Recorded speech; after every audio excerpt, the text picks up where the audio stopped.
¿Qué tal? ¿Cómo están? Felices fiestas para todos. Vamos a comenzar de inmediato Impacto Económico repasando los titulares de esta jornada.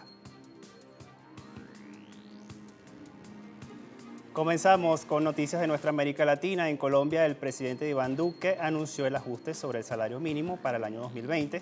Sindicatos se mostraron poco conformes al respecto. Y en contexto analizaremos la construcción del gasoducto Nord Stream 2, el cual se ha convertido en un punto geoestratégico en detrimento de los planes hegemónicos defendidos por Estados Unidos.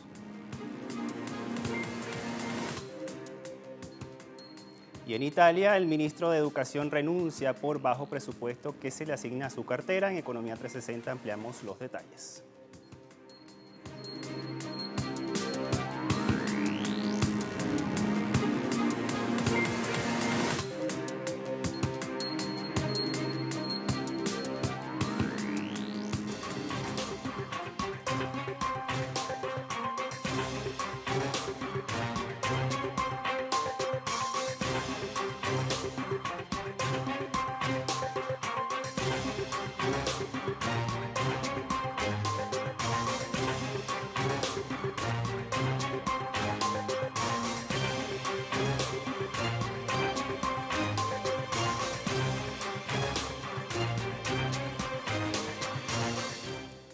El presidente de Colombia, Iván Duque, anunció el porcentaje del aumento del salario mínimo que regirá el próximo año, 2020, en el país, luego de que no se alcanzara un acuerdo entre las propuestas del sector empresarial y los trabajadores. Sin embargo, el monto anunciado por el mandatario dejó claro que hubo una gran propuesta favorecida. Vamos a ver de qué se trata. El gobierno colombiano incrementó en un 6% el salario mínimo para el año 2020. Quedando fijado en 980.657 pesos mensuales, equivalentes a $297. El porcentaje estuvo por debajo de las aspiraciones del 8% planteada por sindicatos en la mesa de negociaciones con el sector privado. Los trabajadores colombianos y confederaciones de pensionados propusieron un salario mínimo mensual de 1 millón de pesos. El incremento nominal será de 55.509 pesos, al que se suma el subsidio de transporte por 97.032 pesos.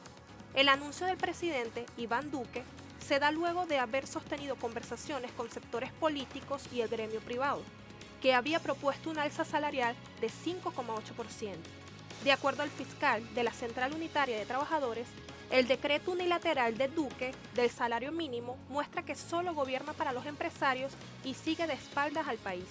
Por su parte, la Federación Colombiana de Trabajadores de la Educación, FECODE, consideró que con el aumento de ingreso mínimo del 6%, el gobierno no escucha a la ciudadanía, desconoce la difícil realidad del país y de la economía de millones de hogares. El gremio anunció que las actividades de paro seguirán en 2020. La empresa estatal Petroperú firmó un acuerdo con la canadiense Petrotal para adquirir crudo del lote 95 que está localizado en el departamento amazónico del Loreto. La producción de crudo del campo Bretaña, operado por Petrotal, establece un contrato por un periodo de 1 año para que Petroperú adquiera petróleo. La compra de petróleo se realiza tomando como referencia la entrega del mismo en la estación 1 del oleoducto norperuano.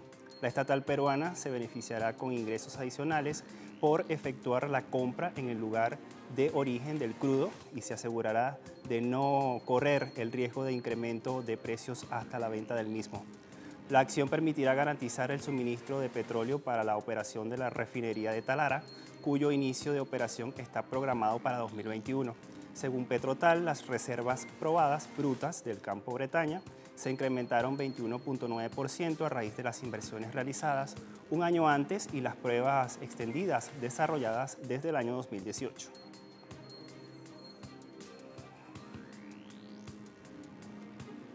Y el gobierno de El Salvador iniciará reparto de recursos donados por México para el programa Sembrando Vidas a partir de enero. El secretario de Relaciones Exteriores, Marcelo Ebrard, aseguró que el gobierno de El Salvador realizará la primera dispersión de recursos desde el 1 de enero del año 2020.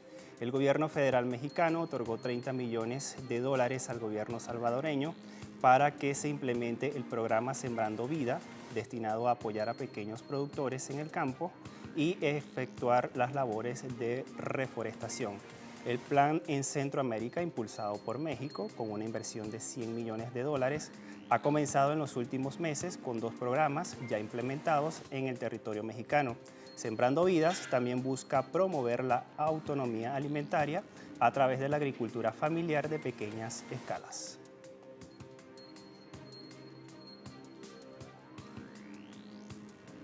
Y les contamos que el gobierno de Argentina inició la entrega de tarjetas de alimentación para las personas de menores recursos. Este proceso inició en la ciudad de Concordia, Entre Ríos, pero la iniciativa alcanzará a 4 millones de personas. El ministro de Desarrollo Social, Daniel Arroyo, señaló que en los primeros días de 2020 la tarjeta llegará a personas del conurbano bonaerense y otros grandes centros urbanos. Hasta el momento, 30% de las compras hechas ya en Concordia fueron de lácteos, carnes y frutas. El instrumento estaba previsto para febrero, pero por la grave situación que atraviesa este país, las autoridades decidieron adelantar su aplicación y se extenderá a 2 millones de niños de toda esta nación argentina. Todos los meses el gobierno recargará las tarjetas y su valor se irá actualizando en función de la cantidad de hijos que tenga cada madre. La tarjeta está habilitada para la compra de alimentos y no permitirá la extracción de dinero ni compras de otro tipo de productos.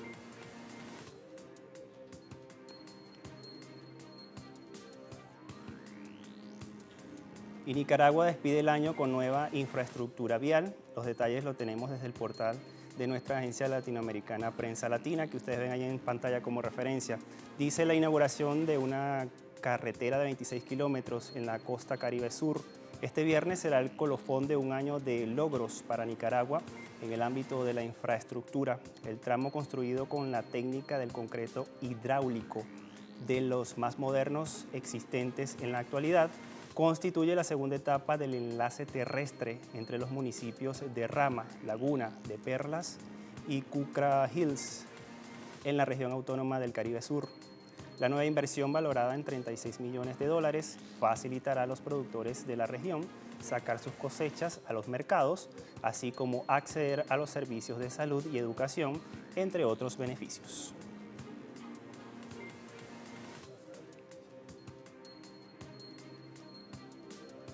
Y para los próximos 6 años vamos a construir 3 millones de viviendas para que no quede ni una sola familia venezolana sin su digna vivienda.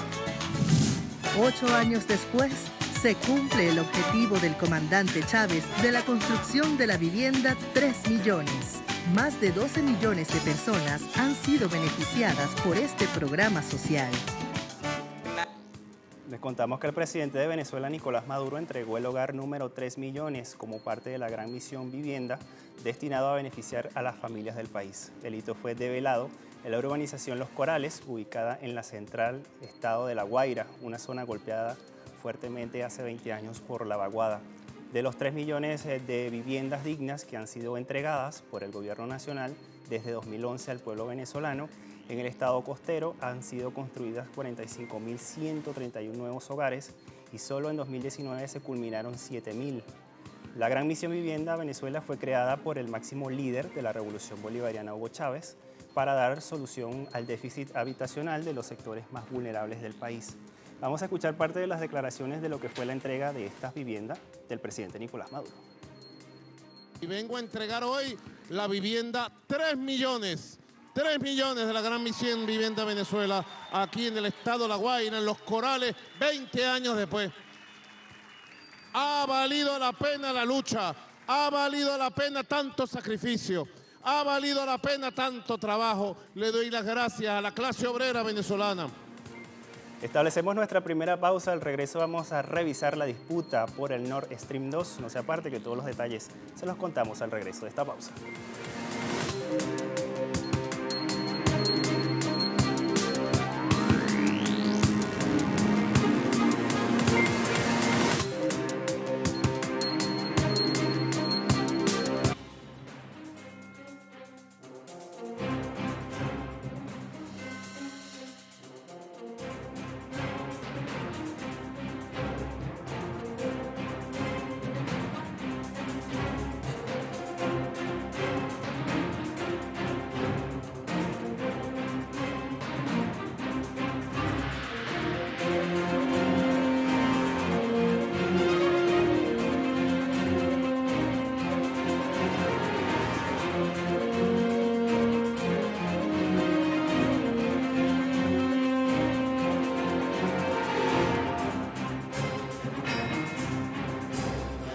gasoducto Nord Stream 2, que pasará por las aguas territoriales y zonas económicas exclusivas de Alemania, Finlandia, Rusia, Suecia y Dinamarca, representa un punto geoestratégico en detrimento de los planes hegemónicos defendidos por Estados Unidos, que ha impuesto sanciones a la construcción de este referido gasoducto.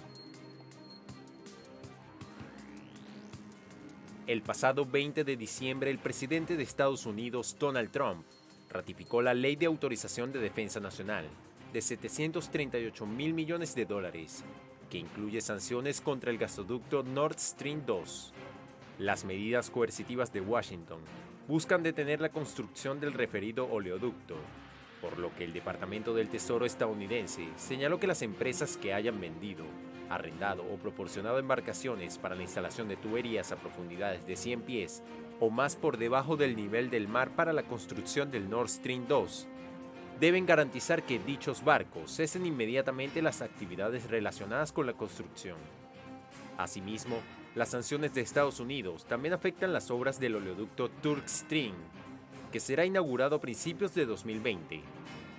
Momentos antes de que el mandatario estadounidense Donald Trump firmara las sanciones contra el Nord Stream 2, la empresa suiza Allseas anunció la suspensión de las labores del tendido del mencionado oleoducto y declaró que espera aclaraciones legales, técnicas y ambientales necesarias por parte de la autoridad estadounidense pertinente.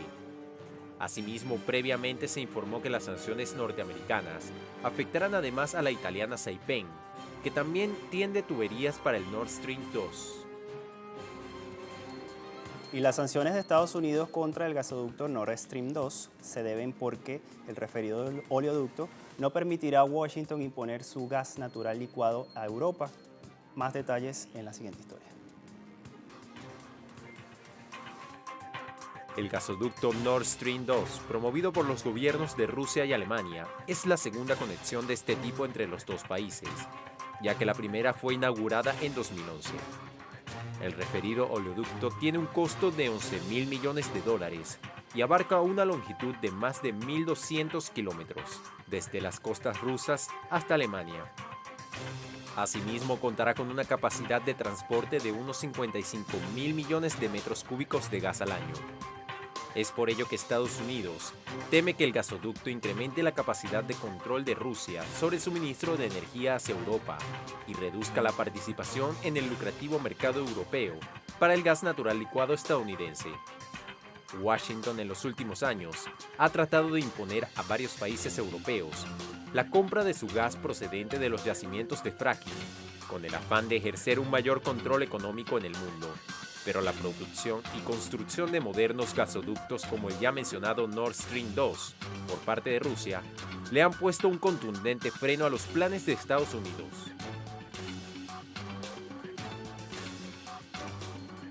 Y las sanciones anunciadas por Estados Unidos contra este gasoducto no tardaron en molestar a Rusia y Alemania, quienes se oponen a las medidas coercitivas de Washington. El ministro de Relaciones Exteriores de Rusia, Sergei Lavrov, expresó el pasado 22 de diciembre que los proyectos del gasoducto Nord Stream 2 y Turk Stream se implementarán a pesar de las sanciones de Estados Unidos. Recalcó que el proyecto de Nord Stream 2 será factible porque los europeos están interesados en él, como seguridad energética a largo plazo y el beneficio comercial que les aportará. Lavrov añadió que Rusia planea responder a las nuevas medidas impuestas por Washington. Asimismo, mediante un comunicado, la Cancillería rusa señala que detrás de las sanciones hay un interés por imponer el gas licuado estadounidense y así desacelerar el desarrollo de la economía europea, como socavar la capacidad de competir con Estados Unidos en los mercados mundiales. Por su parte, Alemania lamentó el pasado 23 de diciembre la entrada en vigor de las sanciones estadounidenses contra los proyectos Nord Stream 2 y Turk Stream. Así lo expresó en la red social Twitter la portavoz adjunta del gobierno alemán, Ulrike Demmer. En ese sentido, Berlín decidirá sobre una respuesta a las sanciones de Estados Unidos, tras estudiar detalladamente dichas medidas restrictivas, según afirmó la portavoz. Mientras que la Asociación de Empresas Europeas, la AEB, expresó en un comunicado su desacuerdo con las nuevas sanciones de Estados Unidos y exhortó a Washington, así como a la Unión Europea y a Rusia, a separar los negocios de la política. Hacemos nuestra segunda pausa. Al regreso vamos a revisar el recorte del presupuesto en educación, esto en Italia.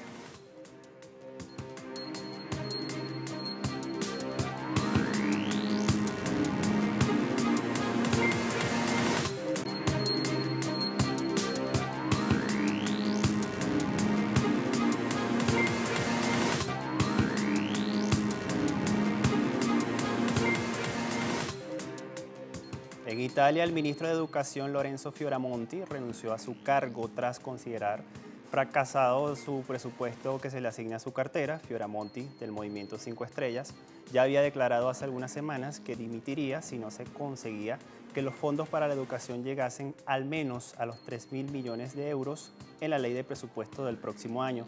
Dicha cantidad era necesaria para poder encaminar la mejora de los colegios y universidades del país. Italia gasta 3.6% del Producto Interno Bruto en educación primaria a universitaria, en comparación con un promedio de 5% entre 32 países que aparecen en un informe de la Organización de Cooperación y Desarrollo Económico.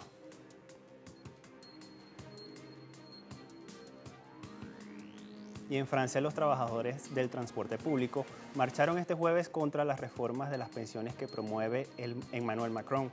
El movimiento social contra la reforma de las pensiones, acompañado por una huelga ininterrumpida de transportes públicos terrestres, cumplió este jueves 22 días. Macron ha dicho que eliminaría las pensiones especiales para muchos miembros del personal del sector público y haría que la gente trabajara hasta los 64 años en lugar de la edad promedio de jubilación, ahora de 62 años. El sindicato de la línea dura, CGT, ha prometido intensificar las acciones de protestas, particularmente en el sector petrolero, para tratar de obligar al gobierno a retirar las reformas planificadas.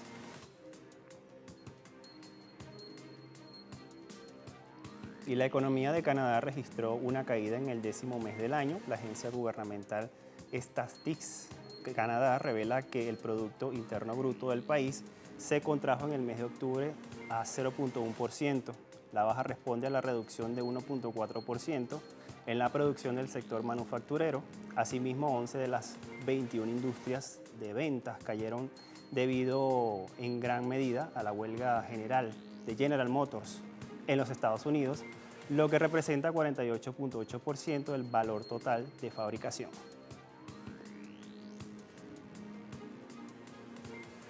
Irán instó a Rusia a luchar juntos contra el terrorismo económico de Estados Unidos. En la siguiente historia ampliamos los detalles.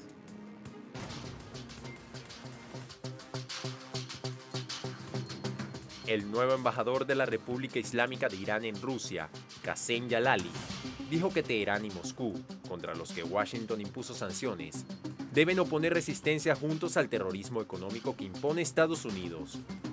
Jalali también señaló que Irán y Rusia poseen un buen potencial económico, pero sus vínculos no han alcanzado el nivel suficiente. En ese sentido, dijo que el volumen del comercio bilateral entre ambos países está por debajo de 2.000 millones de dólares. El diplomático iraní señaló que su país podría satisfacer una parte considerable de su demanda económica gracias a las importaciones procedentes de Rusia, mientras que Irán también tiene que ofrecer a la parte rusa, en particular productos agrícolas. Asimismo, Jalali señaló que Rusia figura entre los más importantes productores y exportadores de cereales.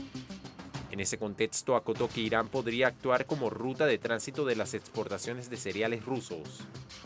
Jalali agregó que la seguridad en el Océano Índico y el Golfo Pérsico es de suma importancia en la expansión de los lazos económicos entre Moscú y Teherán, especialmente teniendo en cuenta el corredor de transporte norte-sur, diseñado para conectar el norte de Europa con el sureste de Asia, y también unir los ferrocarriles de Azerbaiyán, Irán y Rusia.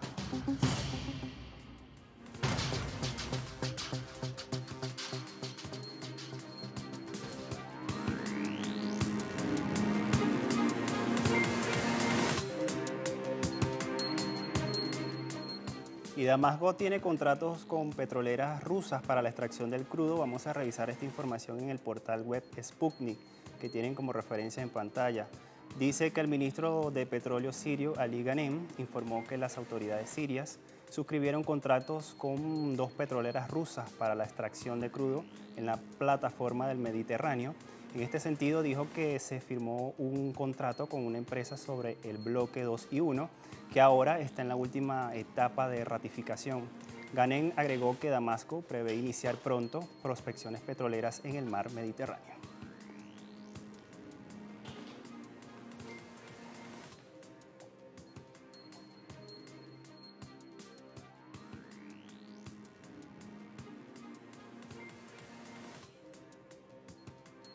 A esta hora revisamos los indicadores petroleros al cierre de la jornada de este jueves. Barril de petróleo intermedio de Texas marcó $60.74 el barril, subió 0.63%. Brent de referencia en Europa se ubicó en $66.54 el barril y tiene un alza con 0.71%.